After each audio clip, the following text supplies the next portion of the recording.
मैं वासु से प्यार करती थी, पर वह गरीब था, इसलिए मेरे घर वाले मेरी शादी किसी अमीर परिवार में करने लगे तो मैंने भागकर वासु से शादी कर ली।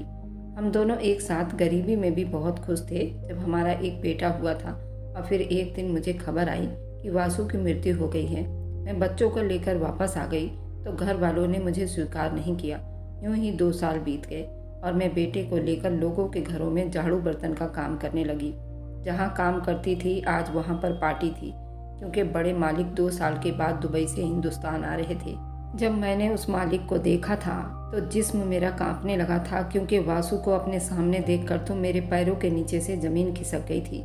मेरी आंखों के सामने अंधेरा छाने लगा था। मैं सोच रही थी कैसे मुमकिन हो सकता था, वासु तो मर चुका था, फिर ये आदमी भी मुझे वासु जैसा ही क्यों लग रहा था। मैंने अपनी उखड़ती हुई सांसों पर काबू पाने की कोशिश की थी। चुप से नजरें झुकाकर रसोई की तरफ बढ़ गई थी, मगर मेरा दिल बुरी तरह से धड़क रहा था। दिमाग भी उलझ गया था। जब बड़े मालिक अंदर दाखिल हुए तो पूरे बंगले में हलचल सी मच गई। सभी नौकर साफ सफाई में लगे हुए थे, लेकिन मुझे उस वक्त काम का होश ही कहाँ था। मैं तो बस खुद को छुपाने की एक नाकाम कोशिश कर रही थी। फिर एक पल के लिए हिम्मत करके उस तरफ झांका तो मेरी नज़रें उस आदमी से मिली जिससे मैं खुद को छुपाती फिर रही थी। उसने भी मुझे देख लिया था तो उसकी आंखों में भी एक उलझन उभर रही थी। मैं एक बड़ी दुविधा में पड़ गई थी। आखिर ये कैसे मुमकिन था। मेरा दिल अब चीख चीख कर मुझे किसी और तरफ ले जा रहा था, मगर मैं अपने दिमाग से लड़ रही थी कि नहीं, मैं तो खुद उसकी मौत की खबर सुनी थी, मगर वह आदमी था तो बिल्कुल वासु की तरह ही, जिसको मैंने खो दिया था। वह भी मुझे देखकर कुछ पल के लिए रुक सा गया था, मगर फिर आगे बढ़कर अचानक होश में आई तो रसोई से एक नौकरानी की आवाज़ आ रही थी जो मुझे बुला रही थी। मैं हड़बड़ाकर काम में लग गई थी, मगर मेरा दिमाग बार बार उस आदमी के बारे में सोच रहा था। अगर वासु था तो इन 2 सालों में वह कहाँ था? उसने कभी पलटकर मेरी खबर क्यों नहीं ली थी? और अगर वासु नहीं था तो ये कैसे मुमकिन था कि दुनिया में एक ही शक्ल के 2 लोग कैसे हो सकते थे? उसी दुविधा में पड़े पड़े पार्टी शुरू हो गई थी। सब मेहमान खाने में बिजी हो गए थे। मैं चुप से बंगले के एक कोने में खड़ी अपने दिमाग में आई हुई हजारों सोचों को झुठला रही थी। एक मौका मिला तो मैं एक बार फिर उस आदमी को नज़र बचाकर देखा तो सच में वो वासु ही था, मगर उसका अंदाज और कपड़ा, बात करने का तरीका थोड़ा अलग था। जब पार्टी खत्म हो गई तो खाने के बाद मैं मेज़ साफ कर रही थी कि अचानक किसी ने मेरा नाम लेकर बुलाया था। मैंने कांपते हुए हाथों से अपने दुपट्टे को ठीक किया था और दौड़ते दौड़ते धीरे से सर उठाया। वह बिल्कुल मेरे सामने खड़ा था। वही आंखें, वही चेहरा, मगर उसका अंदाज अजनबियों वाला क्यों था? मुझसे पूछने लगा था कि क्या मैं उसको जानती हूँ। उसका सवाल सुनकर मेरा दिमाग सुन्न हो गया था। मैं सोचने लगी थी अगर वासु होता तो वो कभी भी मुझसे ऐसा सवाल ना करता, क्योंकि वह तो मुझे जान से भी ज़्यादा चाहता था। तब मुझे यकीन हो गया था वह सब मेरा वहम ही था। वह मेरा वासु तो नहीं हो सकता था। क्या तुम्हारा नाम गायत्री है? जब उसने मुझसे ये सवाल पूछा तो मेरे दिल की धड़कनें रुकने लगी थी। ये कैसा मजाक था? या मेरी आंखें धोखा खा रही थी?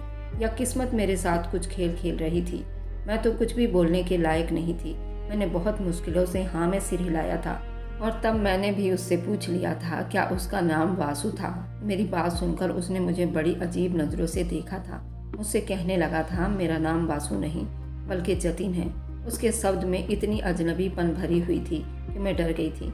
उसने भी शायद मेरी बेबसी को महसूस कर लिया था। मुझसे पूछने लगा था तुम मुझे बहुत देर से देख रही थी, इसलिए मैंने तुमसे पूछ लिया क्या तुम मुझे जानती हो या कोई काम है जो मुझे देख रही थी? मैंने खुद पर काबू पाया था और नामे सिर हिला दिया था और उससे माफ़ी मांगकर मैं वहाँ से भागकर आई थी। उस रात मैं सो ना सकी थी। दिल में हजारों सवाल जन्म ले रहे थे। अगर वासु नहीं था तो मुझे बेचैन क्यों कर गया था? और अगर वासु था तो मुझे पहचान क्यों नहीं रहा था?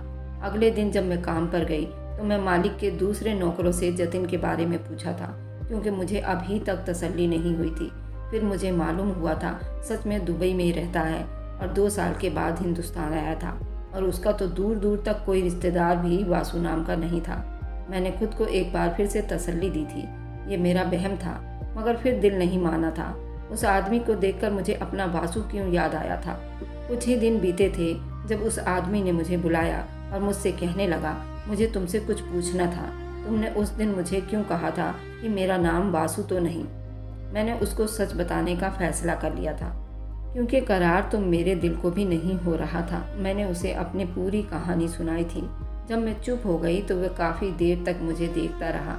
मैं डर गई थी कहीं वो मेरी कहानी सुनकर गुस्सा तो नहीं हो गया। कहाँ वह इतना अमीर आदमी था और कहाँ मैं, एक मामूली नौकरानी, उसको अपना महबूब समझकर धोखे खा बैठी थी। मगर उस दिन उसके मुंह से सच्चाई सुनकर मेरे पैरों तले से ज़मीन निकल गई थी। ये था कहानी का शीर्षक। अब सुनिए मेरी पूरी कहानी। मेरी जुबानी। मेरा नाम गायत्री है और मैं ओखला में रहती थी। मेरा संबंध एक खाते पीते ऊंचे परिवार से था। मेरे पापा का अपना बर्तनों का बिजनेस था, जिसकी वजह से घर में दौलत की रेल पेल थी। मेरी माँ भी एक सोशल वर्कर थी और एक NGO चला रही थी। हम 2 बहनें थी और मैं सबसे बड़ी थी। मुझसे छोटी मेरी एक और बहन थी। पापा चाहते थे उनका एक और बेटा होता जो उनका बिजनेस संभालता, मगर किस्मत की करनी ऐसी थी, जब से माँ ने हम दोनों जुड़वा बहनों को पैदा किया था, माँ अब तीसरा बच्चा जन्म नहीं दे सकती थी। वह दोबारा माँ बनने की ताकत खो चुकी थी, जिसका उनको खुद भी बहुत दुख हुआ था। पापा के पास रुपए पैसे की कोई कमी नहीं थी, इसलिए उन्होंने हर मुमकिन कोशिश की थी। वे माँ का इलाज करवा रहे थे ताकि उनको एक और बेटा मिल सके, मगर उनके इतने हाथ पैर मारने के बाद भी ऐसा मुमकिन ही नहीं हो सका था। पापा माँ को हर अच्छे से अच्छे डॉक्टर के पास इलाज के लिए ले गए थे, मगर हर तरफ उनको ना सुनने को मिला था। उन्होंने अपनी औलाद की इच्छा पूरा करने के लिए एक लड़के को गोद लेना चाहते थे, मगर माँ ने इस बात से साफ मना कर दिया था कि वह किसी भी बच्चे को अपनी औलाद समझकर नहीं पाल सकेंगी। माँ ने कहा था ये बहुत हिम्मत और हौसला वाला काम था, किसी के बच्चे को अपना बच्चा समझकर प्यार देना, और वह ऐसी हिम्मत नहीं कर सकती थी क्योंकि हम दोनों बहनों से बहुत प्यार करती थी और उनको डर था कहीं ऐसा ना हो कि हमारी वजह से किसी दिन वह गोद लिए बच्चे के साथ कोई नाइंसाफ़ी ना कर बैठे। इस बात पर माँ और पापा की काफ़ी बहस होती रही, मगर जीत मेरी मम्मी की ही हुई थी, क्योंकि वह भी अपनी बात में बिल्कुल अटल थी और पापा को मजबूरन अपने बेटे की इच्छा को दिल में ही दबा कर रखना पड़ा।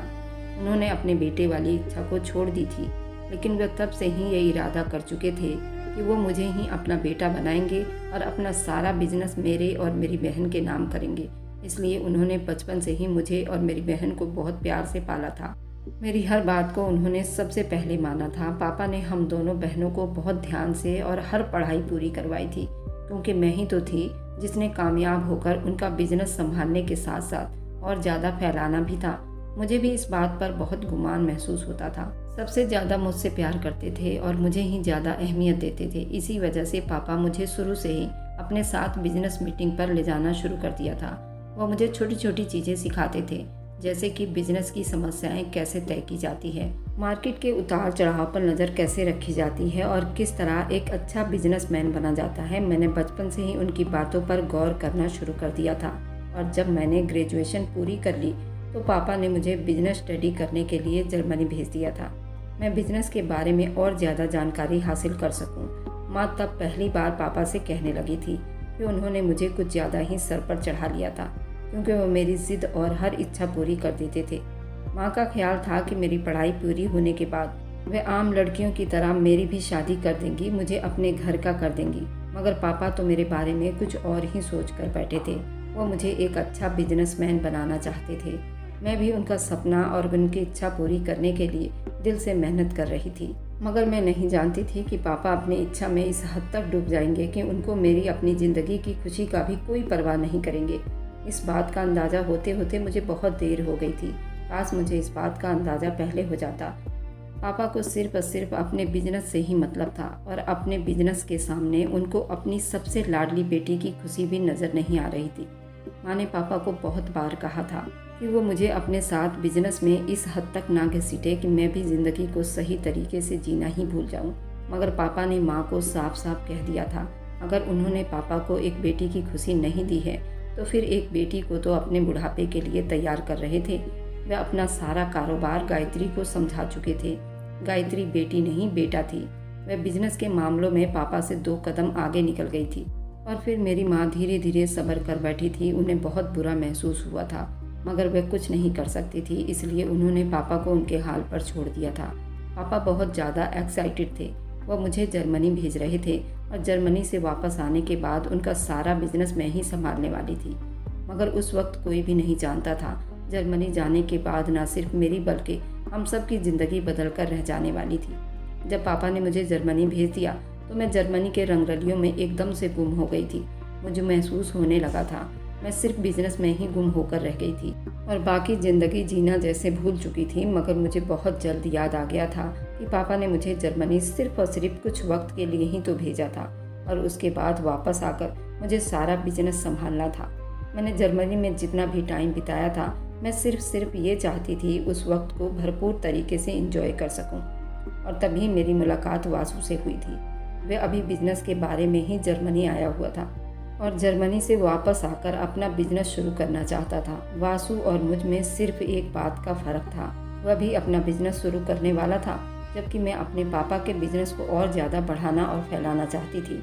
मेरी और वासु की मुलाकात एक बिजनेस मीटिंग में हुई थी और मुझे उसकी बातों से उसके हकीकत का अंदाज़ा लग चुका था। उसके अलावा भी वह एक सुलझा हुआ और दिमागदार लड़का था। मुझे शुरू से ही अच्छी चीज़ों की और अच्छे इंसानों की पहचान थी, इसलिए मैं जान गई थी कि वासु का मेरे लिए चुनाव बहुत अच्छा था। और धीरे धीरे हम दोनों बिजनेस मीटिंग के बाद एक दूसरे से मिलने लगे थे। उसी बीच हमारी दोस्ती हो गई थी। तब वासु ने मुझे अपने बारे में सब कुछ बताया था। वह एक गरीब घर का एक आम सा लड़का था, जबकि वो मुझे तो आम बिल्कुल भी नहीं लग रहा था। मेरे लिए तो वो बहुत खास बन गया था और मुझे उसके साथ टाइम बिताना बहुत अच्छा लगने लगा था। वासु अपनी माँ का इकलौता सहारा था और वह अपने पैरों पर खड़ा होकर खुद कुछ अच्छा करना चाहता था। इसलिए वह जर्मनी से बिजनेस की डिग्री लेने आया था, मगर मेरा दिल चुरा ले गया था। हम दोनों ने जर्मनी में जो दिन साथ में बिताई थी वह मेरी ज़िंदगी का सबसे खूबसूरत शाम था। मैं वासु की मोहब्बत में इस हद तक गिरफ्तार हो चुकी थी कि उसके बगैर ज़िंदगी बिताना मैं सोच भी नहीं सकती थी। इसलिए मैं अपना इरादा कर लिया था कि जब मैं हिंदुस्तान वापस आऊँगी तो मम्मी पापा से वासु के बारे में बात करूँगी ताकि वो मेरी शादी वासु से कर दे।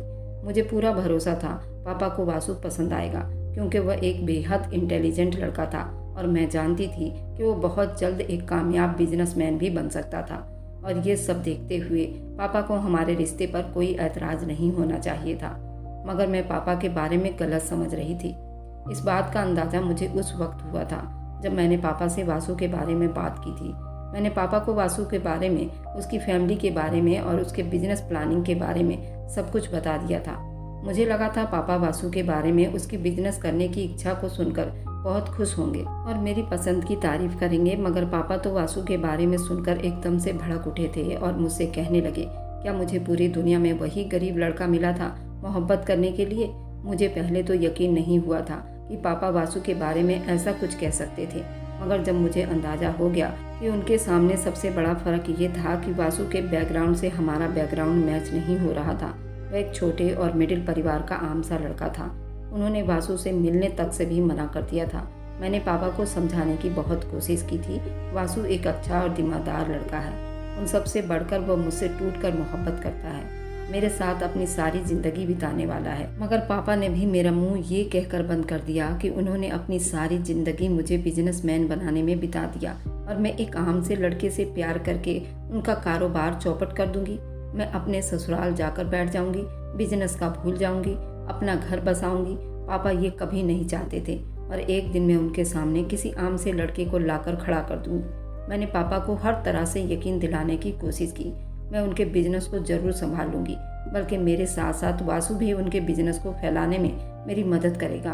हम कम टाइम में ज़्यादा प्रॉफिट कमा सकेंगे। मगर मेरी ये बात सुनते ही पापा ने मुझे एक जोरदार थप्पड़ मारा। मैंने ऐसा सोचने की हिम्मत भी कैसे कर सकती थी। वह एक मिडिल क्लास लड़का था और पापा ने अभी तक उसकी शक्ल भी नहीं देखी थी, न कभी देखने की इच्छा रखते थे। मुझे तो यकीन ही नहीं हुआ था पापा इतनी सी बात के लिए मुझ पर थप्पड़ उठा देंगे।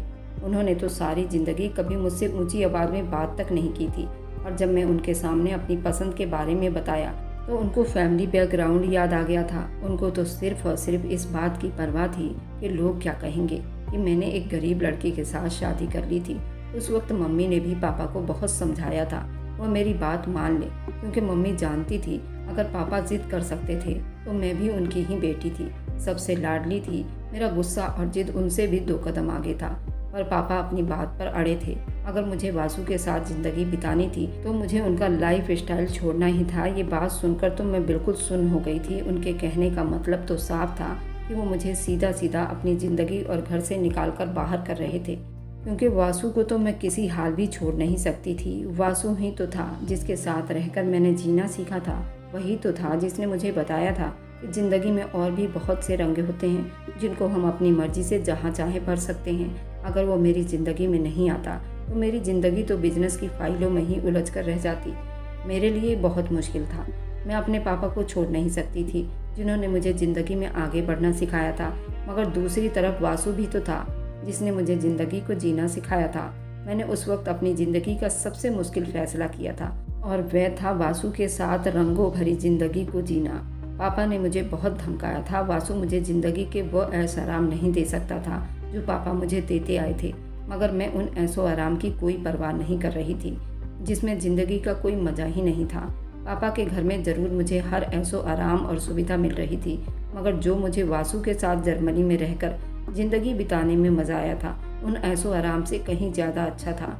उन्होंने मुझे रोकने की बहुत कोशिश की थी, मगर पापा को उस वक्त सिर्फ और सिर्फ लोगों की परवाह थी कि लोग उनको तरह तरह की बातें सुनाएंगे। उनकी बेटी किस तरह गरीब घर के लड़के को इतने बड़े अमीर फैमिली का दामाद बना लिया। पापा ने मुझे मेरी छोटी बहन को लेकर भी बहुत धमकी दी थी कि अगर मैं ही बगावत पर उतर जाऊंगी तो तुम्हारी छोटी बहन के ऊपर क्या असर पड़ेगा, वो भी तो किसी अरे गहरे को लाकर खड़ा कर देगी। मगर मैं जानती थी मेरी छोटी बहन के अंदर इतनी हिम्मत और ताकत नहीं थी कि वह पापा की मर्जी के बगैर अपनी ज़िंदगी का कोई फैसला नहीं कर सकती थी। वह तो सिर्फ मैं ही थी जिसके शौक, जिसकी पसंद सबसे ज़्यादा निराली थी। वासु ने भी मुझे समझाने की बहुत कोशिश की थी कि मैं उसके लिए अपने माँ बाप को ना छोड़ूं और उनकी पसंद के हिसाब से जहाँ वो कहते हैं वहीं पर शादी कर लूँ, मगर मैं वासु के बगैर ज़िंदा नहीं रह सकती थी। मैं तो उसे बेहद मोहब्बत करती थी, इसलिए मैंने वासु के लिए अपने मम्मी पापा का घर छोड़ दिया था जिसमें मैंने अपनी सारी ज़िंदगी पापा की इच्छा को पूरा करने के लिए बिताई थी। पापा का बड़ा सा घर छोड़ते हुए मुझे दुख जरूर हो रहा था, मगर मेरे दिल में कहीं ना कहीं ये उम्मीद बाकी थी कि एक न एक दिन जब वासु कामयाब बिजनेसमैन बन जाएगा तो पापा मुझे ज़रूर माफ़ कर देंगे और मेरे साथ साथ वासु को भी अपना लेंगे। मैंने दोबारा से अपने उस घर में वासु के साथ वापस आ जाऊंगी। मगर ये मेरी बहुत बड़ी गलतफहमी थी। मैं नहीं जानती थी कि आगे मेरे साथ ज़िंदगी में और क्या होने वाला था।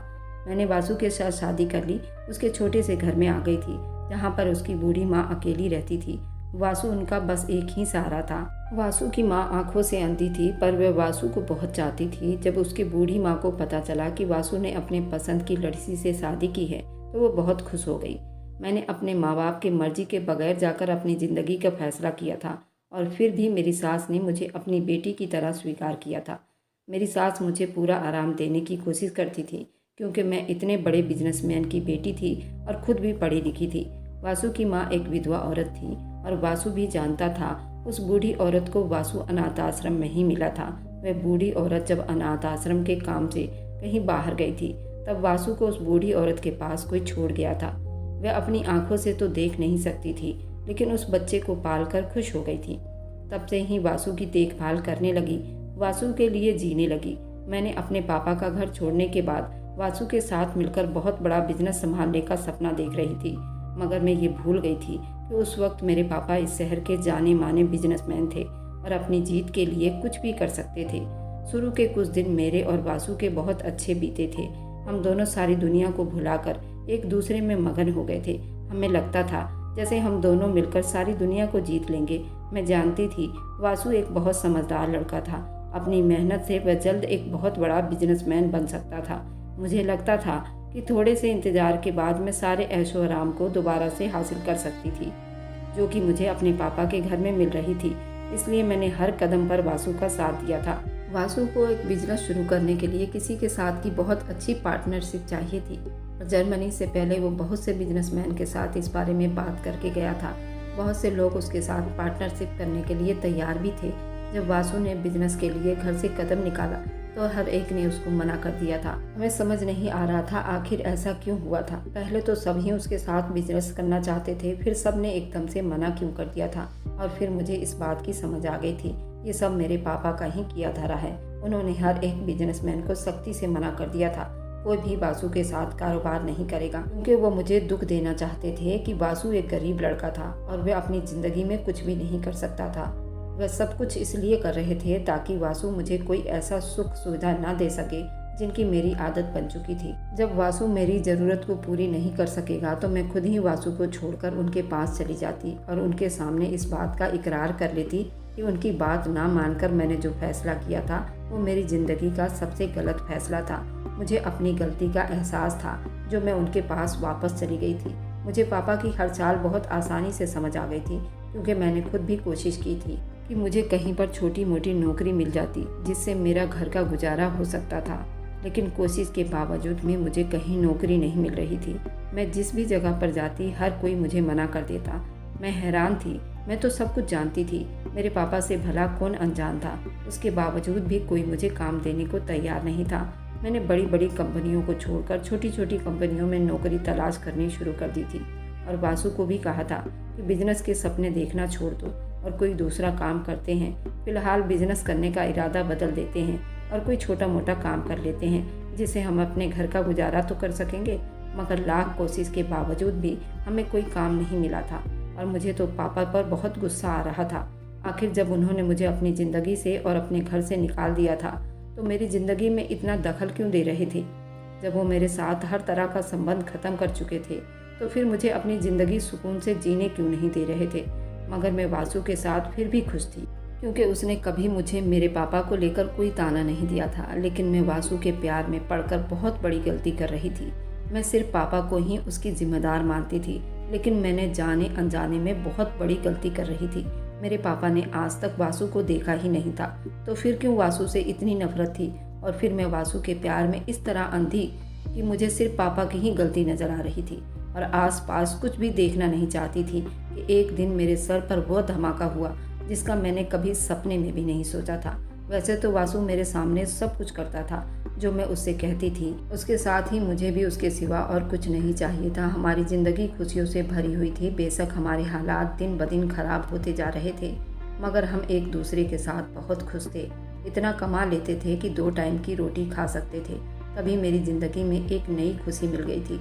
जब शादी के 1 साल के बाद हम दोनों खुशी से फूले नहीं समा रहे थे, क्योंकि मैं माँ बनने वाली थी। उस नन्ही सी हनी को पाकर मैं और वासु बहुत खुश थे। हम बेशक गरीबी में ज़िंदगी बिता रहे थे, मगर हम दोनों हर हाल में खुश थे, क्योंकि हम दोनों एक दूसरे को टूट कर चाहते थे। ये सिर्फ मेरे अंदर की मोहब्बत थी जो मुझे लगता था, मुझे यकीन था कि एक न एक दिन हम दोनों पापा को मना ही लेंगे। आखिर में उनकी लाडली बेटी थी, वह कब तक मुझ पर इतना जुल्म ढा सकते थे? एक न एक दिन वह मुझे बेबस देखकर मान ही जाते, मुझे और वासु को स्वीकार कर लेते। जब हनी कुछ बड़ा हुआ तब मेरी ज़िंदगी में एक नया तूफान आ गया था। उसके बारे में मैंने कभी सोचा ही नहीं था। मैं तो अपनी ज़िंदगी को पहले से ठीक करने के सपने देख रही थी, मगर मैं ये नहीं जानती थी मेरी ज़िंदगी मेरे हिसाब से चलना भूल चुकी है और अब मुझे एक नई परीक्षा में डालने वाली थी।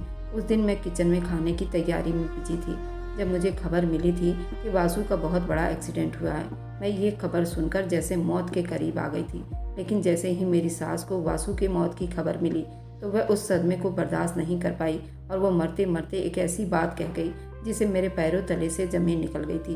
वह कहने लगी, वासु, मुझ अंधी के साथ तुम धोखा कर सकते हो, लेकिन अपने बच्चे और बीवी को कभी अकेला मत छोड़ना। और ये कहते ही उन्होंने दम तोड़ दिया था। अब मुझे वासु की हकीकत कौन बताता? मैं तो इतना जानती थी कि वासु की माँ ने वासु को पाला था, वासु को जन्म नहीं दिया था। लेकिन जिस आदमी ने उसकी मौत की खबर दी थी वह आदमी हॉस्पिटल में था और जब मैं वहाँ पहुँची तो वह अपनी आखिरी सांसें ले रहा था, लेकिन मैं उससे हकीकत ना पूछ पाई। वह ज़िंदगी की बाजी हार गया था। सिर्फ मुझे अधूरी बात मालूम थी कि वासु की मौत हो गई है, लेकिन ना ही मैंने वासु की लाश देखी थी और न ही एक्सीडेंट। वासु की मौत एक पहेली बन गई और मेरी ज़िंदगी एक नरक बन गई, क्योंकि मैं अब अपने पापा के घर भी नहीं जा सकती थी।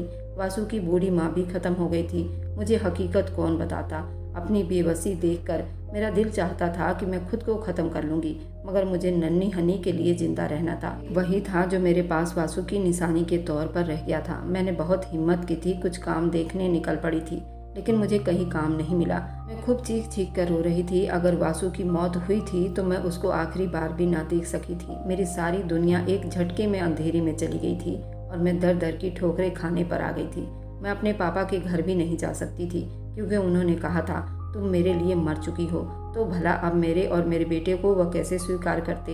लेकिन ये मेरी सबसे बड़ी भूल थी। मैं अपने ख्यालों में ही पापा को बुरा बना रही थी। कभी सामने से जाकर पापा को अपने बारे में कुछ नहीं बताया। और मैं खुद ही अपनी ज़िंदगी बिताने पर मजबूर हो गई। और फिर मैंने एक दिन एक बंगले में काम ढूंढ लिया जहाँ मेरा बेटा और मैं सुरक्षित थे, क्योंकि उस बंगले में नौकरों के लिए भी क्वार्टर था।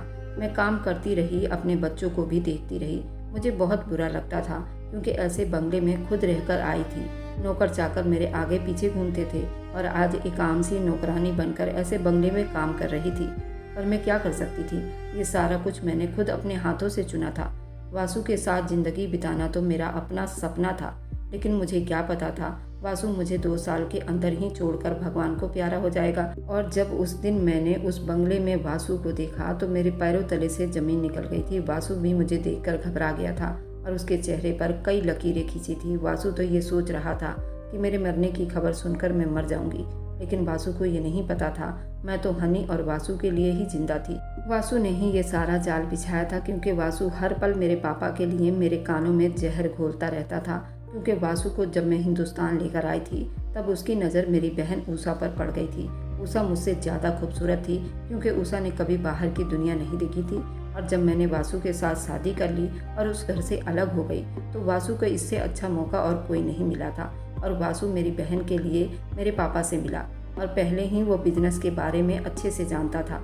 पापा से डील करने में उसे जरा भी कोई परेशानी नहीं हुई और पापा का वो दायां हाथ बन गया। और घर पर मुझे जाकर बताता था कि पापा ने हर उस बिजनेसमैन से मना कर दिया है उसे नौकरी देने के लिए, लेकिन वह झूठ कह रहा था। उसे तो सिर्फ मेरी बहन से मोहब्बत हो गई थी और मेरे पापा का इतना बड़ा बिजनेस और कारोबार देखकर उसके मन में लालच आ गया था। और सबसे पहले वो मुझे तोड़ देना चाहता था, क्योंकि मैं बिजनेस के बारे में काफ़ी अच्छे से जानती थी। और उसने बड़ी आसानी से मेरे पापा से मुझे अलग कर दिया और मेरी बहन के साथ शादी की और मेरे पापा का पूरा बिजनेस संभालने लगा, क्योंकि मेरे पापा ने सिर्फ उसके गरीब होने की वजह से उसे रिजेक्ट कर दिया था और उसको देखा तक नहीं था। इसी बात का फ़ायदा वासु ने उठाया था और हम दोनों बहनों के साथ ही उसने ब्याह रचा लिया था। और जब उस दिन मैंने वासु के साथ अपनी बहन को उस बंगले पर देखा तो मेरे पैरों तले से ज़मीन निकल गई थी। उषा ने भी मुझे उस बंगले में देख लिया था, लेकिन झूठ चाहे जितना भी छुपा लो वह छुप नहीं सकती। सच्चाई एक दिन सामने आ ही जाती है। वासु की भी सच्चाई सामने आ गई थी। उषा ने मुझे और मेरे बेटे को देखकर गले से लगा लिया था। उषा ने वासु से डिवोर्स लेने की ठान ली थी और तब उस दिन मैंने उस बूढ़ी औरत की आखिरी बातें सुनी थी।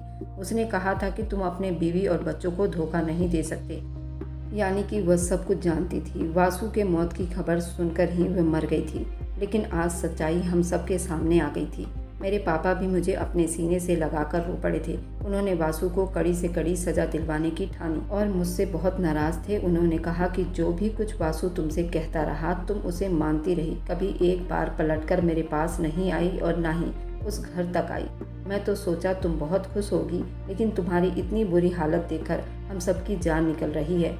वासु को कभी माफ़ी नहीं मिल सकती। मेरी इस कहानी सुनाने का मकसद एक ही था, अगर आप किसी से मोहब्बत करें तो उसके हर बुरी आदत पर भी गौर करें और आंख बंद करके उस पर इतना विश्वास ना करें कि तुम्हें अपने जन्म दिए हुए लोगों पर ही शक हो जाए। हर इंसान का एक नेगेटिव पहलू जरूर होता है। मेरे पापा को गरीब लोगों से दिक्कत थी, जिसकी वजह से इतनी बड़ी साजिश में वासु कामयाब हो गया था। अगर गायत्री को पापा ने मना किया था तो गायत्री को भी गंभीरता से अपने पापा के सामने वासु को लाना था और बैठकर सारी बातें करनी थी। उस लड़के को भी दिखाना था। गायत्री की मोहब्बत और उसके पापा की ईगो ने उसे इस मुकाम तक पहुंचा दिया था। वासु अपने दोनों पत्नियों को तलाक नहीं देना चाहता था, लेकिन उषा और गायत्री दोनों ही अपने अपने पति से तलाक लेना चाहती हैं।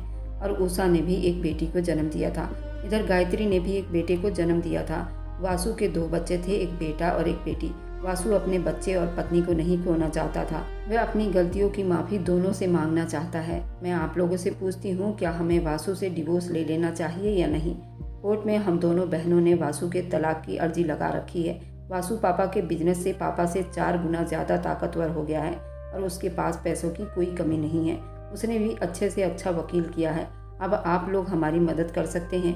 क्या हमें वासु को छोड़ देना चाहिए या नहीं? और मेरी वीडियो आप लोग जहाँ कहीं से भी देखते हैं, कमेंट में अपने शहर और राज्य का नाम ज़रूर बताइए।